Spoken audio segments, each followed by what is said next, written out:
Happy birthday. Then it jumps up a fourth to you. In this video, I'm going to show you 5 tips that can help you learn and memorize your melodies faster. If you find yourself practicing your melodies for hours and hours, days, weeks, and months, only to forget it 3 days later, then you're doing it incorrectly, right? There's a better way to practice and learn your melodies, and that's certainly not through rote learning.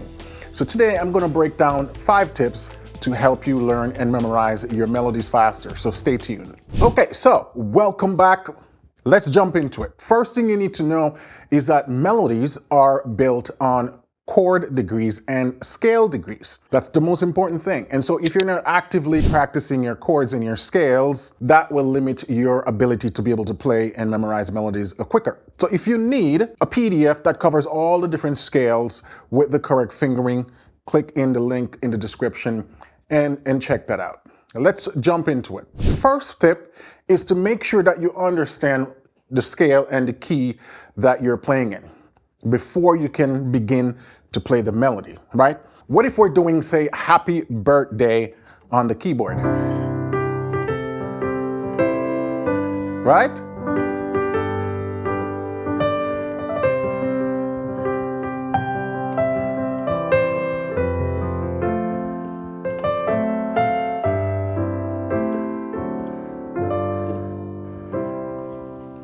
Now, I know what notes to play because I understand, first thing, the key that I'm playing in. So I know, okay, I'm playing in the key of C major.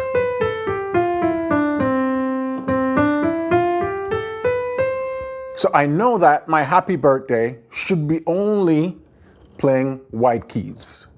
My melody of happy birthday should only have white keys in the melody. So that means I don't have to worry about black keys. See that?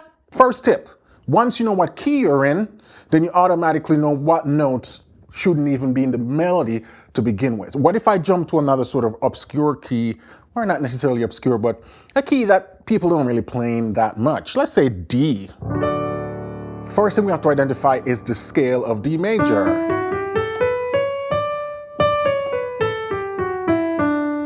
So then I know that my melody should encompasses just those notes. So then if we go back to happy birthday,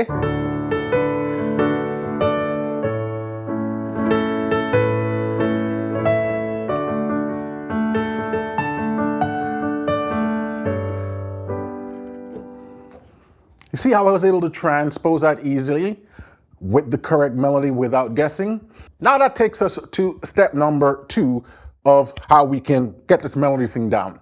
And that is understanding the intervallic makeup of the melody. And intervals are the building blocks of music. If you don't know much about intervals, I'm going to link to a video in the description that talks a lot about understanding your intervals. But a crash course, let's jump back to the key of C.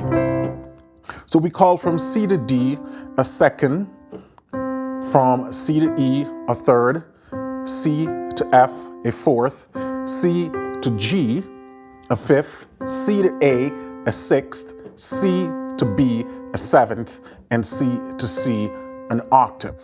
That's all we're going to look at today, right? So that's what we call the different types of intervals. So when you're looking at a melody as you're playing it, you want to be taking note of the different types of intervals that's being used. So in happy birthday, I know that happy birthday starts on the 5th note of the scale. Happy, then it goes up, happy birthday, then it jumps up a fourth to you, step down, then it goes, repeat those same intervallic movements again, starting on the 5th, happy birthday, then it goes up a 5th to you, and then look what happens here, happy birthday. Happy birthday. What interval is that? It's an octave. It's a big leap. So that's something we take a mental note, that on that part of the melody, we're going to be doing a leap of an octave. So we don't have to guess, wait, what note is it going for. It's just the same pitch up an octave. Happy birthday, dear people.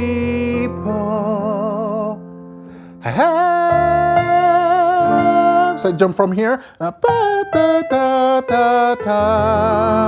it jumps up a sixth. Happy birth, down a third, day, then up a second, two,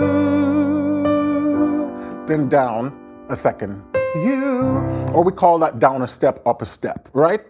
When it's moving in stepwise motion, you can say up a step, down a step. So right out the gate, I just do a quick mental analysis. So whenever you're playing a melody, even if you're just picking it out by ear, you're taking keen note as to what's going on. Where does it step up? Where does it step a third? Where does it go a fourth? Where does it go a fifth? Now, this is just sort of the initial mental analysis that you're doing of the melody. You don't want to have to sit there every time you're playing the melody doing that, because then that becomes a little bit too robotic and mechanical. Nobody wants to learn music that way, right? And so this is just so you kind of have an understanding, an underlying understanding of what's going on with the melody and how it's broken up. Now let's jump down to tip number 3, and that has to do with understanding the chords. Before you can really learn a melody well, you need to know the chords of the song. So again, we jump back to Happy Birthday. I know happy birthday to, all of that occurs while I'm on the C. Happy birthday to. So then the only non-chord tone that I just played would be the A. Now, what is it about chord tones versus non-chord tones? What are we talking about? A chord, in this case, is C. It has 3 notes. It has a C, an E, and a G. Any note that's in the melody that doesn't belong to this C, while we're playing a C chord, becomes a non-chord tone. So Happy Birthday starts on the G. G is in this chord, so it's a chord tone. But then it goes up to the A. A is not in that chord, so it's a non-chord tone. Right? So happy birthday, back to chord tone, to, oh, it's up a C, part of the chord tone. So we know for that first little part of the melody, everything's supposed to belong to the C chord. So again, that's another sort of a mental foundation we have right there to say, okay, that's what's supposed to be happening. Happy birthday to. Now, the note is going to change, the chord is going to change. You. Now we're on a G chord, G, B, D. The melody is on a B, and it's a part of the chord tone. So we know we're in the right place. Because again, remember, melodies are built on scale tone and chord tones. And so when it's not on a chord tone, it's going to be a non-chord tone. And it's important to know that melodies don't stay on non-chord tones for long. They're usually being used as passing tone to get to a chord tone. So a melody is just a series of chord tone, non-chord tone, non-chord tone, and so on. So again, happy birthday to you. Happy birthday to. We jump up to the D, it's part of the chord tone. To you, back to the C. Happy, then we know, oh, we gotta got this octave again. Happy birthday, dear. What happens right there? Birthday, dear. It's outlining the left-hand chord. So we know, ooh, we got this nice descending broken chord right here, outlining the left-hand chord. Birthday, dear. Now we're going to the F. People. So we have this nice suspension. Da, da. So it's a non-chord tone resolving to a chord tone. Give you that nice suspension. Then we jump up a 6 to a chord tone, the F. Happy birthday. We're on a 1 chord, but this time I'm just putting that G in the bass to give it a nice flavor. Birthday, chord tone, to you. So you see how I'm able to analyze my melodies using the concept or the theory of how the different types of intervals, when I'm leaping, how far I'm leaping, and then breaking it down even a little bit further to see, wait, where am I outlining a chord at any specific point? Now, all of these are markers. Imagine you are driving through a new city that you haven't really been to before. The first thing you're going to do is sort of take a mental note of sort of things that stand out. Oh, there's a giant tree at that corner, or look at that tall building. Or I remember there was a statue right here. You know, you take mental notes, so when you come back to this city, you have an idea as to how to get around because you took mental note of it the last time. Melodies are the same thing.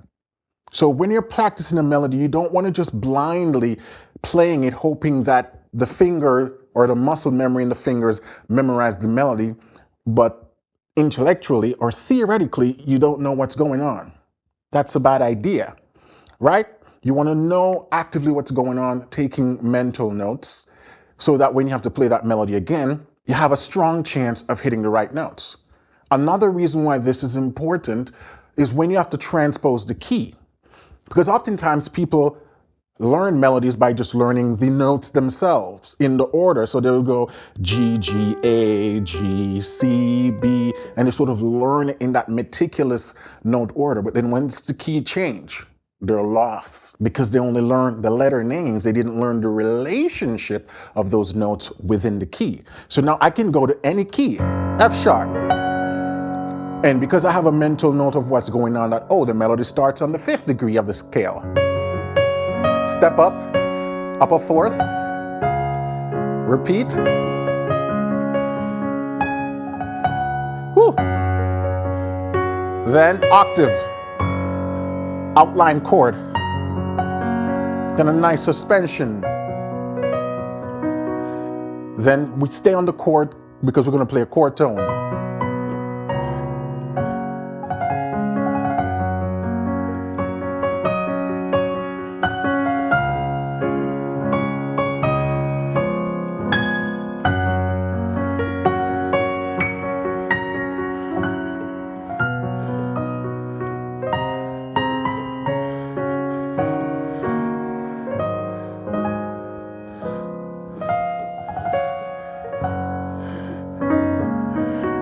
So you can start to spice it up. So that's the importance of being able to break down your melodies. It helps you to learn them faster, and it helps you to be able to transpose it into another key, right?